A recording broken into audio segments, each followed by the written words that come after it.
Saat yang ditunggu-tunggu telah pun tiba. Selepas berbulan-bulan membuat persediaan, restoran pertama Carol Aming, Rembayung akan membuka tirai tak lama lagi. Bunga Tanjung harum mewangi, disusun indah di laman seri. Tamu bertandang kami hormati, Rembayung terbuka menyambut budi.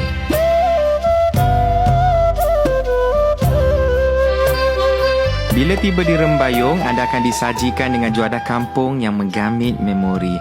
Lauk demi lauk kita masak dengan perlahan sehingga wangi, gorengannya garing, warnanya memikat dan rasa yang mengingatkan kampung halaman. Yang gemar pedas pun ada, yang suka rasa manja-manja pun ada juga. Dari dapur, ia berangkat ke meja makan, disambut indah dengan suasana yang bertiup angin sepoi bahasa.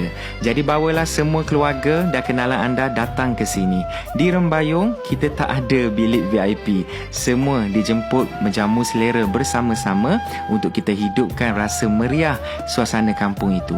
Yang bawa si kecil, jangan risau. Kami juga ada sediakan juadah yang sedap dan berkhasiat untuk mereka. Yang teringin nak makan kuih muih tradisi, boleh pilih yang mana kesukaan anda. Jika anda datang dari dalam negara atau luar negara sekalipun, di Rembayung kita menyambut semua dengan hati yang terbuka. Dengan usaha ini, diharapkan sedikit sebanyak kita dapat bantu mengangkatkan lagi juadah Melayu kampung ke mata dunia. Kami semua di Rembayung tak sabar nak tengok kehadiran anda.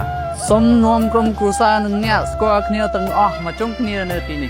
And if you have any question, our team is happy to help. 혹시 부족한 점이 있다면 알려주시면 개사도 하겠습니다.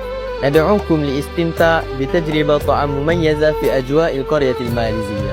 شكرا جزيلا لكم. تعالوا كالضيوف وعودوا بذكريات لا تنسى.